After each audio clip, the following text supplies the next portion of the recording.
আজকে আমরা পড়ব তু তু।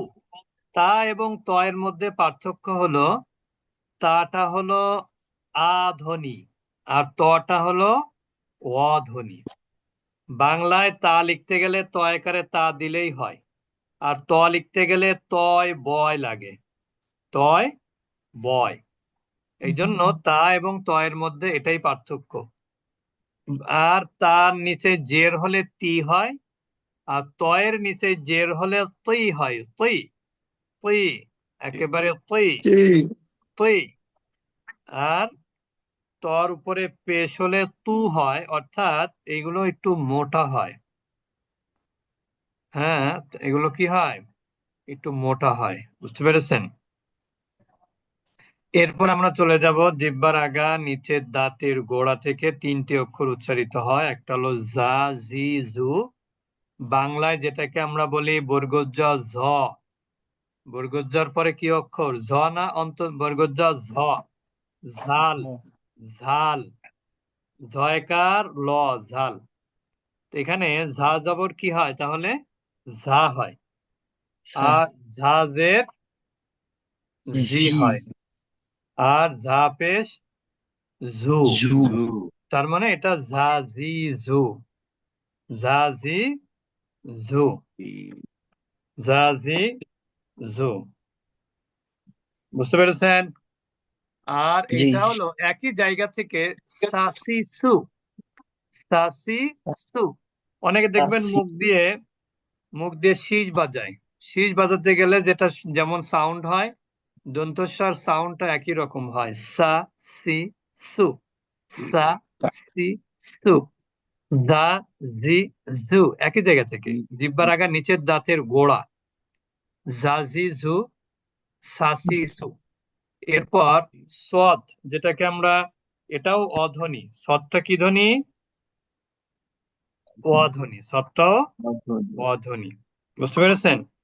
তাহলে সিন এবং সদের মধ্যে পার্থক্য হলো একটা হলো আধ্বনি আর একটা কি অধ্বনি। অদ।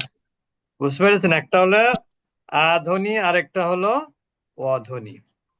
ক্লিয়ার? আধ্বনি কোনটা? সিন জবর সা। আর অধ্বনি হলো সদ জবর স। সা, সি, সু। স, সি, সু। স, সি, সু। আমরা বলি না চিউ চিউ, চাবানো ইংরেজি কি? চিউ। চিউ।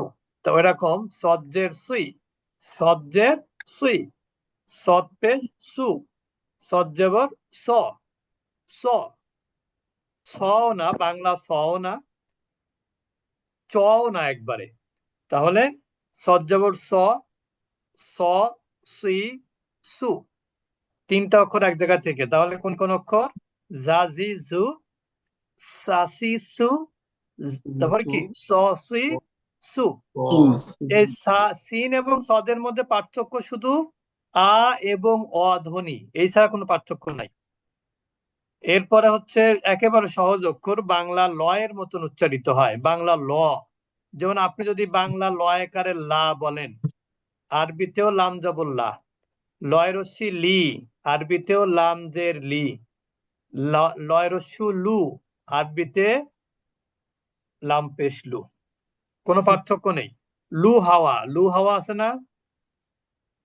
কোন জি। দিকে হয় লু হাওয়া? আরবে ডেজার্টে। হ্যাঁ, তো সেই লু, সেটা লু হচ্ছে লাম পেশ লু। লামজের লি, লালিলু। এরপরে দেখেন আরো সহজ, নানিনু, দন্তন্য, নানিনু। কোনো না। সমস্যা নেই উচ্চারণে, দন্তন্য উচ্চারণ। এরপরে এখানে শুধু আমরা একটা ভুল করে ফেলি, রয়ের উপরে জবর থাকলে আমরা বাংলায় রয়কারে রা লিখি। যেমন অনেক জায়গায় দেখবেন বিসমিল্লাহির রহমানির রাহিম লেখে, রাহিম। কিন্তু আসলে কি হবে? রহিম। রহিম। বাংলা বানান নিয়ে আমার প্রশ্ন নাই, কথা নাই, কারণ এটা বাংলা বিশেষজ্ঞরা বাংলা বানান লেখে।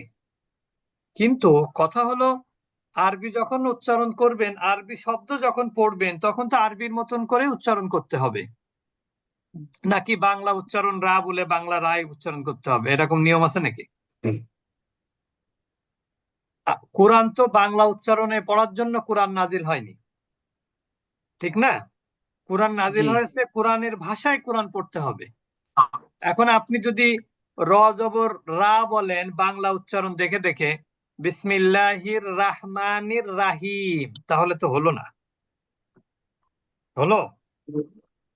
হুম, না। হলো না। এই জন্য কি হবে, এটা বিসমিল্লাহির রহমানির রহিম। তাহলে র জবর র, রজের রি, র পেশ রু, র রি রু। এরপরে দেখেন জিম, এটা জিমটা আমরা অনেক সময় আমরা বলি এটা হচ্ছে বর্গ জয়ের মতন শক্ত উচ্চারণ হবে। জিম জবর যা, জানা জানা, অন্ত জানা। জিম জবর যা, যা যা, জি, জু, জু যা জি যা জু, যা জি জু জি জু, যা জি জু, যা যা জি জু জু, যা যা জি জি জু জু, জু যা জি যা জু। জি জু এরপর দেখেন যা তালিব জি সা, জু বাংলায় তালিব সা, ছিন তালিব স একারে সা, শিন যা জবর শিশু সা, যা তাহলে শাসি সু, শাসি সু, জু অর্থাৎ বাংলায় তালিব স, আর ইংরেজি যদি বলেন তাহলে এস এইচ। তালিব সার উচ্চারণ কি দিয়ে করতে হয়? এস এইচ না নাকি? হ্যাঁ, তাহলে শাসি সু। আর এটা হলো ইয়া ই ইউ, ইয়া একেবারে ডাইরেক্ট ইয়ার উচ্চারণ, অক্ষরের উচ্চারণ। ইয়া যাবর কি হয়? ইয়া হয়। আর ইয়া ই অন্তস্থ ইজা ফালা রশ্মি, ই, ইয়া ই, ইউ, ইউ হচ্ছে ইংরেজি ইউ। সাধারণভাবে আমরা ইংরেজিতে ইউ বলি, আবার যখন আমরা কারো উপরে রাগ মানে কাউকে বলি তুমি, তখন কিন্তু আমরা একটু রাগের স্বরে যেভাবে বলি ইউ, তাহলে ইয়া ই ইউ। আমাদের শফিকুল ইসলাম ভাইয়ের কি নেটওয়ার্কের সমস্যা নাকি? বারবার ঢুকতেছে বের হচ্ছেন। বারবার ভিতরে আসতেছে না তাহলে ভাই। আমারটা তো জাজি, আসতেছে না। হ্যাঁ হ্যাঁ, এই জাজি জু, শাসি সু, ইয়া ই ইউ, ইউ ইয়া ই জাজি ইউ জু, শাসি সু, ইয়া ই ইউ। আমাদের আব্দুল আওয়াল ভাই আসছেন, কিন্তু মোহাম্মদ রবিউল আওয়াল ভাই কই? আচ্ছা, এরপর আমরা চলে যাব। অফিসে আচ্ছা, জয়েন করো। এরপর আমরা চলে যাব দ। এই দ নিয়ে ছোটবেলায় কিন্তু অনেক কিছু হয়েছে। দ জল্লিন, জ জল্লিন দ নাকি দল্লিন? আসলে দল্লিন। দলিন তাহলে তাহলে দত যাবর দ, দ দতের দুই, দত পেশ দু, দ দুই দু, দ দুই দু, দ দুই দু, দ দুই দু, দ দুই দু, দ দুই দু। আপনি বর্গ দর উচ্চারণই করেন, কোনো সমস্যা নেই। দ দুই দু, বুঝতে পেরেছেন? কেউ জ বলবেন না। দ, বাংলা দ যেটা, এই দ, এটা হচ্ছে দয় বয় বলতে পারেন, বাংলা দয় বয়। বুঝতে পেরেছেন? দ দুই দু, দ দুই দু, অধ্বনি, এটা অধ্বনি হবে, দা বলা যাবে না। এরপরে কাপ তো সহজ একবারে, কাকিকু, কয়কারে কা, কয় রস্যি কি, কয় রস্যু কু, কাকিকু। বুঝতে পেরেছেন? একবারে সহজ, কাকিকু। কোনো বাংলার সাথে হুবহু মিল। আর এইটা একটু জিহ্বার গোড়া থেকে উচ্চারণ করতে হয়, এই জন্য এটা একটু কঠিন। সেটা হলো ককি উ, ককি উ, ককি উ। বুঝতে পেরেছেন? ককি উ, ককি উ, ককি উ, ককি উ, ককি উ। সবাই বুঝেছেন? হ্যাঁ, তাহলে এটা হচ্ছে ককি উ। কাকি কু এটা হচ্ছে আধ্বনি, আর এই কপটা হলো কি অধ্বনি। ককি উ, ককি উ, ককি উ, ককি উ। বুঝতে পেরেছেন? এখন যদি আপনি উপরেটাকে কাবজের কি বললেন, কবজেরও কি বলেন, তাহলে পার্থক্য হবে?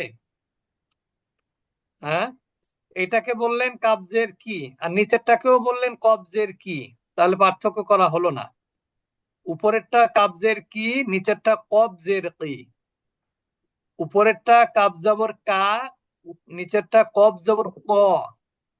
উপরেরটা কাপ পেশ কু, আর নিচেরটা কব পেশ কু। ক্লিয়ার? এটা একটু প্র্যাকটিস জি করতে হবে।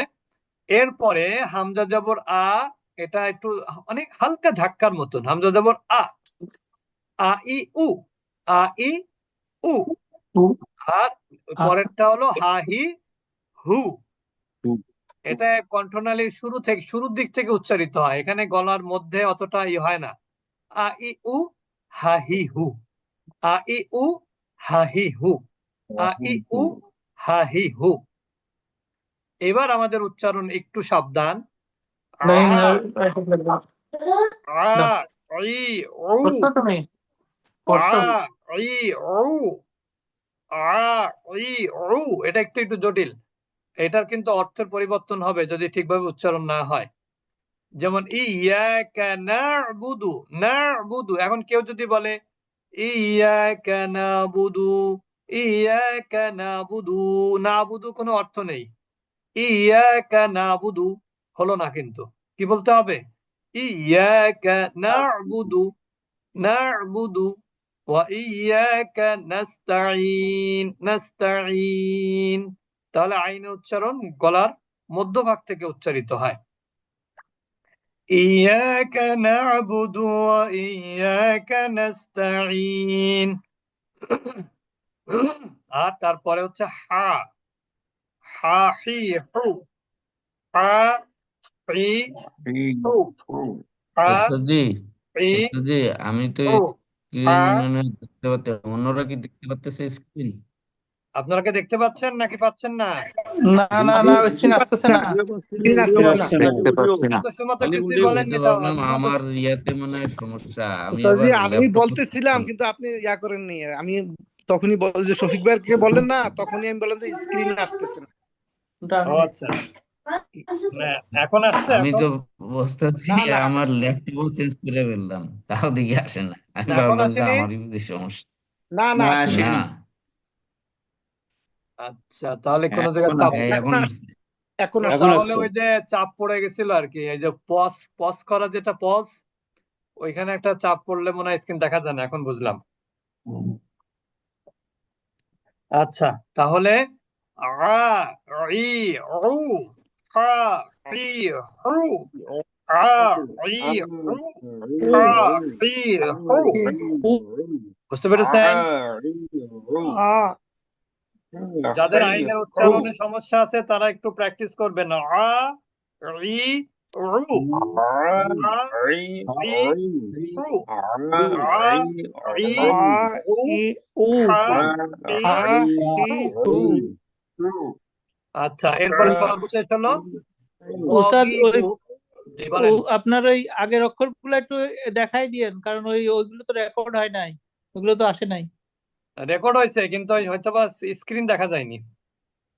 হ্যাঁ, ওইটাই, মানে স্ক্রিনটা আচ্ছা, তো দরকার। আচ্ছা ঠিক আছে। এখন দেখেন এখানে আমরা এখান থেকে বলেছিলাম জাজিদু, শাশিশু, ইয়াই, ইউ। এরপর আমরা বলেছিলাম এটা হচ্ছে দদিদু, দদিদু, দদিদু। এরপরে এটা হচ্ছে একবারে বাংলা ক এর মতো কাকিকু। কিকু, আর এইটা একটু কাকিকু, জিহ্বার গোড়া থেকে ককিকু, ককিকু, ককিকু, ককিকু, ককিকু, ককিকু, ককিকু, ককিকু, এভাবে। ককিকু, ককিকু, আর এটা হচ্ছে ককিকু, একটু হালকা, হামজাটা একটু ধাক্কার মতন হালকা। আ, ই, উ, আ, ই, উ। আর এটা হলো একেবারে বুকের মধ্য থেকে হা, হি, হু, মানে দীর্ঘশ্বাস। Exclaim with sorrow, exclaim with sorrow. Sarwar ভাই, এক্সক্লেম উইথ সরোয়ার ভাই নাকি? আচ্ছা, নাউজুবিল্লাহ। আচ্ছা, এরপর আমরা চলে যাব একেবারে কণ্ঠনালীর মধ্যভাগ। আ, ই, ই, উ। উ, তারপর হা, হি, হু, হু, হা, হি, হু, আ, ই, উ, হা, হি, হু। তাহলে আ, ই, উ, হা, হি, হু, আ, ই, উ, হা, হি, হু। এটা হচ্ছে সব থেকে কঠিন। সূরা ফাতিহার মধ্যে এই দুইটা অক্ষরের ব্যবহার আছে। আলহামদু রব্বিল আলামিন, আর রহমান, আর রহিম, না'বুদু, নাস্তাঈন। এইগুলো একটু সাবধানে উচ্চারণ করতে হবে। এরপর গ রি গু, বাংলা গ এর মতো কিছুটা গ রি গু, খ খই হু, গ রি গু, খ খই হু, এগুলো আমরা প্র্যাকটিস করবো। যাই হোক, আমরা অক্ষরগুলো প্র্যাকটিস করলাম। যারা আসেননি তারা রেকর্ডটা শুনতে বলবেন তাদেরকে। এরপর ইনশাল্লাহ আগামী ক্লাসে আমরা মাঠ থেকে শুরু করবো আল্লাহ তৌফিক দিলে। আমরা এখন চলে যাচ্ছি ক্লাসের পরবর্তী অংশে। পরবর্তী